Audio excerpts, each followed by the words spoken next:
When veteran journalist Nithin Belle is not immersed in his high pressure job at the Khaleej Times newspaper, he turns to his lifelong passion for much needed serenity birds. Armed with his Nikon camera, Nithin has mastered the art of capturing some remarkable still shots of a species that is otherwise always zipping about on their wings. What began as a childhood curiosity has over the decades become his second nature as he goes about capturing thousands of photographs of a wide variety of birds that he comes across in and around his native Pune. Nithin Belle spoke to Mayank Chhaya Reports about what draws him to birds so incessantly. It strikes me that considering your subjects are so flighty and so wavy and so jerky, Hmm. your pictures are rather very still. Tell me about that. It requires tremendous amount of patience, and I just wait for minutes. Sometimes it goes on for 10, 15 minutes before the bird comes into focus and I'm able to click them. Most of the time, uh, out of the one picture I take, there are 20 of them I just miss out, because these birds just fly away. They're not like models, they're not like humans who will wait for you, who pose for you. You have to be focused on them and capture them when they're not aware of it. Like Asian quails, for instance, though they're sitting and having some fruits, they always have their eyes on for humans, whether humans are around. And the minute they hear something, they just fly away. So you require tremendous amount of patience to wait and capture them on your camera, You and know, which in I have your been. Hmm. so in Yes, your description, you had said you began quite early in your early life, childhood, almost like your fascination for birds go back a long way. true. I'm interested to know why it is. I mean, birds are, of course, fascinating for most people, but you seem to have taken particular interest despite the fact that, like you said, you're not an ornithologist in that sense, but Yeah. birds are your life. Yes. One reason is that I've lived in a place in Mumbai, in erstwhile Bombay, which used to be a chawl area, a very ordinary suburb, and we used to have lots of birds coming in that area, and we were right next to the airport, and airports. Aircraft is another thing which I've always been wanting to observe and photograph. And in our area, there used to be every 2 months or 3 months, you would get hundreds of sheep and goat being taken by the farmers, and the moment the droppings are there, the birds would follow them and start eating the droppings or enjoying themselves there. So birds have been phenomenally glued to me. I've always been interested in birds ever since my childhood days, Were and you? uh, No, sorry to interrupt. Go ahead. Finish yeah. the thought. Yeah, and it has continued over the decades. Wherever I go, the first thing I do is look at the birds and use my camera, focus on them, even at the cost of getting delayed while going around. When you speak of birds in India, there is no Yeah, escape from Dr. Salim Ali, the great ornithologist. yeah. What was your first awareness of the man? I haven't personally interacted with him, but I visited that area near the museum where they had their offices. And unfortunately, he would never be in Mumbai. He would always be traveling across India, photographing birds. And he was a great ornithologist. Uh, Fortunately, I could interact with Dr. Reza, who used to be the director of the Dubai Zoo. And when I was in Dubai, he used to talk to me a lot about his days with Dr. Salim. And Yeah, later on, we used to go around some of the desert areas looking for birds. I see. But tell me something. I think I pointed out in our earlier exchange. Uh, fact that you managed to capture such a wide variety of birds, and they don't seem to repeat in your photograph. Mm. Considering you live in a particular place, is it because a wide variety of birds comes there, or what? I mean, I'm sure you travel around too quite a bit to take Yes. pictures. Hmm. How do you manage such diversity? Uh, Pune lies between the Mumbai coast, where a lot of birds keep coming, and there are bird sanctuaries just about less than 50 kilometers from our place, from Hadapsar. So these birds keep moving around all the time. Fortunately, we live in a complex where there's not too much of traffic. There are no buses, there are no, except a few cars that keep going, residents use it. And we have a lot of trees around here. So that attracts these birds. And in the evenings, you'll find them going back to their nesting places or where they stay, which is about 10, 15 kilometers away from our place. How do And you manage to identify them with such expertise? Obviously, you've studied for decades, like you said, but hmm, I'm amazed at the the names that you seem to know about so many of them so effortlessly. Is it to tell me? I'm very interested in that. I used to have a good memory in the past, but as you age, your memory starts withering, you know. But Right. fortunately, in our era, we do have a lot of sites from where you can identify birds that you're not able to. I can identify an Asian quail anytime, but there are some strange birds that I come across maybe after 6 months or a year. And to recall the exact name, I go to these sites and manage to get the it's immediate, almost immediately you get the names of the birds and I their see. entire So you description. match the photographs with how does the identification work? Absolutely. I upload the photograph I see.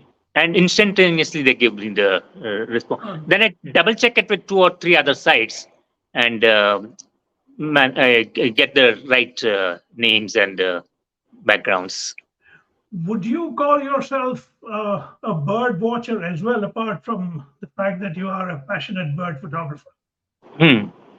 Yes, I have. I am a bird watcher. I remember when I used to go trekking way back in the 70s and all.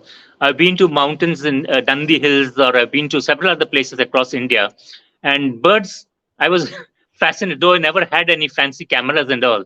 I used to go after them. And I remember crows pecking at my cap because I had long hair in those days. Yeah, And crows would come and peck at my hair, and there was nobody around there. And I've seen a lot of huge birds also. People generally tend to avoid them. They find it's dangerous. But I love birds, and I've never refrained myself from going to a place if I know that you have to wait patiently for sometimes yes, in those days hours also. But then you do get a bird just for a momentary glimpse of it, and they just fly away. But it's very satisfying. it is almost therapeutic. Pardon? I said it's It's almost therapeutic. It's like a Oh, therapy. yes, absolutely, absolutely. It's so consoling. And if you're in the midst of stress and all, just look at the birds and see the way how they enjoy it. It's Yes. absolutely amazing. No, this is for old-fashioned print journalists like you and I. Huh. This is a remarkable distraction in the sense not a lot of journalists do this. That's why I was quite drawn to the fact that you've done it for so long. True, true. And whenever I traveled for my reports, for my report stories and all, I would always make it a point early morning, get up from the hotel and go out, ask the local people where are the places where you find birds and all. And inevitably, they've pinpointed the places where I could go, and I would trudged around those strange places, photographing the birds and enjoying myself. And that's a relief in your fast-paced life, when you It is. relax with the birds and It is. It learn how is. to enjoy them. What kind of cameras do you use? I've been using a Nikon for several decades now. Like I said earlier, the first Nikon for me was a 5,000 rupee loan I couldn't arrange. And I was working for a paper where I managed to save up the money. In those days, of course, cameras were not as remarkable as they are today. You had to load the films and then you had to do a lot of things. These days, it's much easier. I can take a Right. thousand pictures without worrying whether my roll has run out. Yeah. There are no rolls there and all. So Nikon, I've always been a loyal Nikon fan, and I keep upgrading my cameras whenever some new I model see. is launched. Yeah. And you are equipped with a lot of lenses. I have a few lenses, but I prefer the for bird photographing. I prefer the 600 lens, 150 by 600 zoom lens. Uh, Unfortunately, I can't carry too many lenses when you go Yeah, out photographing. And some of the insects that you need to photograph, you can't take with the lens. You need a macro lens. And right. changing the lens and keeping it down somewhere, it's risky. So if I go hunting for insects, then I take my macro lens. Otherwise, I go with the zoom lens. It's interesting that you are covering the sort of the food chain from the birds to the insects. So obviously, you make a division between you do insect photography someday, you do bird photography someday. Tell me, Yes. tell me the difference. These are such distinct life forms, right? Insects and birds. Again, it strikes me that we live in such a wide spectrum of sentient world. We don't realize that. True. Photographing bees, for instance, is such an exciting task. Bees are restless. First, you just have to keep chasing them. Then finally, when they find what they want, they are focused totally on it. And you can go as close to them as possible and they'll not fly away. And the Right. colors that emanate from the pictures are amazing. You sometimes wonder where have all these colors come from in our nature. Absolutely. Bee, birds and the butterflies are amazing to photograph. And there are some places in Pune, in Bangalore, and other cities where thousands of butterflies congregate at Right. one place, and photographing them is drives you crazy when you look at these creatures. Right. You live in the vicinity sort of the ghats. It's a very rich area ecologically. Do you get into the ghats too to do your pictures? Unfortunately, my work is I'm tied up with my professional work as a journalist, and that stretches on for 10 to 12 hours a day. So photography is something I do to break myself I from my see. work. Mornings and I work till about 2 or 3 at night. So mornings photographs are difficult, but evenings I manage to take some time off and go around looking. So I can't really go on long distance except on weekends. Yeah. So In terms of the recurring themes, in terms of recurring birds, I'm sure lots of birds repeat themselves in your yeah. encounters. Tell me a bit about your favorite ones, something that instantly draws you, not just as a photographer, but as a fellow sentient life. It's the Asian koel which I'm fascinated with, both the males and the females, and they're remarkable. These birds, they're happy with themselves. They're not bothered about others. They don't attack anyone else and all. But kingfisher is another bird that I'm fascinated with. They're colorful, but they're very sensitive. And the moment they find somebody around, they just fly away. So Right. you have to go around exceptionally quietly to monitor them and photograph them. There is a little stream where I live, and Hmm. since I do very early morning walks, oftentimes you see these storks and others. They, I mean, that's my sense. Every time even if I'm 50, 60, 80 feet away from them, Hmm. they don't particularly like that somebody is watching them. They instantly fly away. Yesterday, for instance, Huh. I could sense that it was angry that I was looking at it. Hmm. It almost sounded like an old school dinosaur making that protesting noise. What kind of encounters do you get when you deal with birds? When I deal with peacocks, for instance, in Pune, I find they're very shy and they're not willing to uh, pose. I would say pose as they do in some many other Right, places. right. But in Pune, they're just shy and they fly away up the tree, and then catching them is very difficult. But I go to places like Mangalore, where in farms and all, you'll find peacocks coming by the dozens, and they're willing to be photographed. They just don't mind. I have a cousin living a nephew living in California, and in his house, in his garden, he keeps getting these peacocks, and his daughter and he, both of and his wife, they all photograph the peacocks, and they're just not bothered. But in Pune, where I live, Yeah, peacocks are hypersensitive, and they just don't like to be photographed or watched around. they are Punekar peacocks. They have a sort of some kind of conceit about them, like all Punekars, I suppose. No, but even in Rajasthan, I've seen peacocks are very shy and they go high Oh, up I in the see. tree when they see somebody around, when they send someone around. I grew up partly in a place called Rajkot. Yes. Lots of peacocks there. They were very friendly. Okay. So I suppose it varies from place to place. Right. That's right.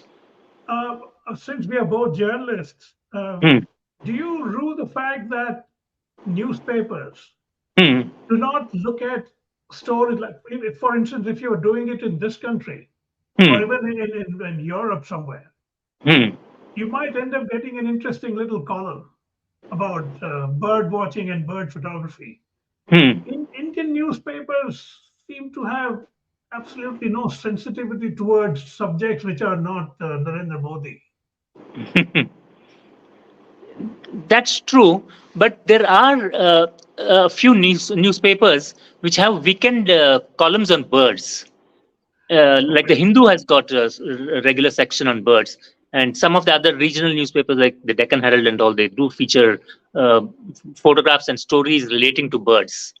It's of course a long way to go before you get something really uh, bird watching pictures or bird watching stories, I Right. suppose, but the interest is generally on the rise. I find I my see. Facebook postings and all. Sometimes I keep getting 5,000 to 10,000 responses in about a week's time from a specific site or something. I So see. interest is growing. People's interest in birds is growing phenomenally in India. Oh, that's fascinating to know because they really need to get out of this trap that a lot of us are in. There's Hmm. so much to see other beyond the human world. I don't know why people don't see that. Yes, yes. Yes.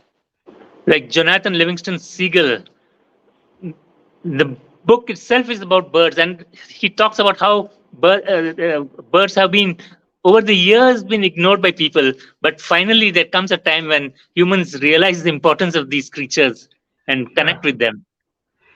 Yeah.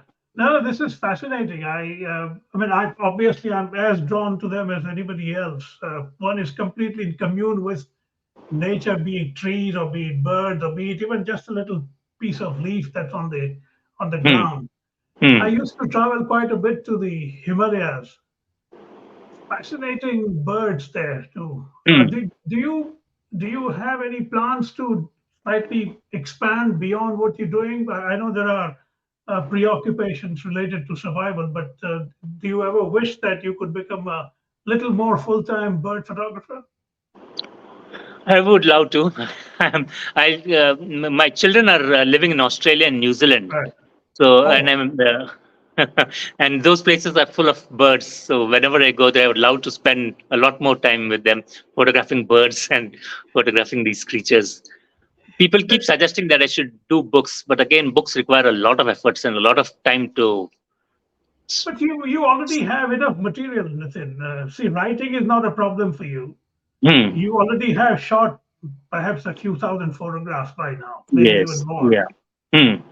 I, uh, this is just nothing to do with our interview. I'm just suggesting maybe you can easily develop a quick theme, even if you do a sort of a big coffee table of Hmm. 50 photographs and little nuggets around that. Yeah. You have a book on you, and these days, because of Amazon Hmm. publishing, Yes. see, people like us, we don't need editing. We edit Hmm. ourselves.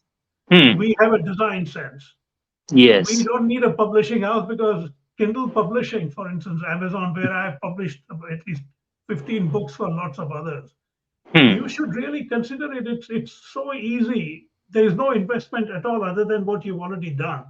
True. They print themselves and they Hmm. give you much bigger royalty than any publisher would. Yes. Yes.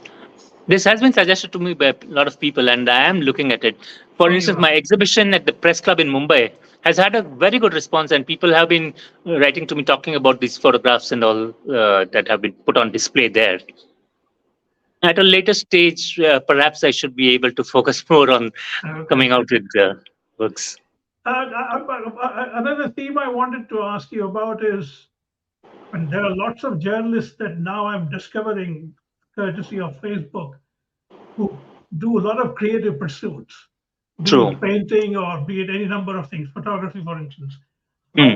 How important do you think it is for journalists to have a much broader horizon than a lot of young journalists seem to have right now? Oh, it's absolutely necessary. It's absolutely necessary that we should widen our horizon, that we should look at the other aspects of life besides just covering politics or crime or business or whatever we do. There is need to look around and go to a totally different path and enjoy our hobbies. One may call them hobbies, one may call them whatever it is, but one must focus on it even when you're in the midst of all your work. How has your photographing technique changed over the decades? You started a while ago, and now, like you said, equipment is much better. You don't have to bother with loading the film, etc. There Yeah. are fast shutter speed. You can just click 20 photographs or frames in one shot. Hmm. How do all those things help you? The technology has made cameras a huge 600 mm, 150 by 600 zoom lens would have been difficult to carry in the past. Today, it's quite lightweight. I say, Carrying it is not such a big issue. Uh, where in the past you needed a tripod, you needed so many other things to go. And when you're out bird hunting, bird photographing, it's difficult to carry all those things and keep them on a marshy place and do it. But right. these days, thanks to technology, it's made it relatively easy to handle bird photography.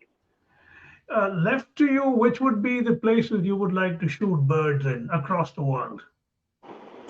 India, of course, is one of the most prominent places. But then even the Gulf countries, for instance, the deserts, the kind of beautiful Yeah, birds that keep coming there, it's amazing.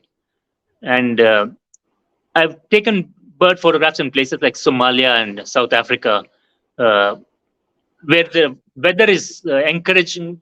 Unlike the northern countries where it's very cold and the birds are there, not during the winters, it's difficult to spot birds. But in the Asian subcontinental areas and in Africa and all, birds are around the year you find them. So right. photographing them, especially on a sunny, bright and sunny day, is a great achievement. They're so talkative, they're so chatting all the time, and they're enjoying the weather. That's the main thing about birds. They're Yeah, happy. They're happy-go-lucky people, that's true. creatures. I mean, they genuinely enjoy a good sunny day. In a place you should consider, as Huh. a suggestion, have you been to the Gir Pardon? Have I forest? been? The Deer Gir forest? Yes, forest. yes. I have been there. They're wonderful birds there. You know, I shot Right. that documentary, my documentary there for Ah, Vaishnava Janato. okay. But I was traveling around in the foothills of the Girnar. Hmm. Nitin, I was astonished at the number of birds there, and they are very because it's a forest area. Hmm. It's Hmm. their domain, so they are Yes. not shy. It's their territory, and Hmm. they just sit there and wonderful. Maybe you should one of these days consider a trip to the Gir. Okay. Sure. Yeah, I've yeah, also noticed one thing about visiting sanctuaries. I've been to tiger sanctuaries and I've been to lion sanctuaries and all. Unfortunately, you don't spot these creatures all the time. But if you shift your focus a bit and look at the other yeah, creatures that are there out there, birds on the trees, there's so many exactly. squirrels and all these things. It's amazing. And so you Yeah, don't mind it. Okay, missed a tiger sighting or a lion sighting. Fine. But I've caught these little creatures that are hopping around right. and making life so good. No, they're all fascinating. We just this animal stardom that's been accorded to the lion and the tiger. I mean, it's wonderful, but there is so much more fascination around. Yeah.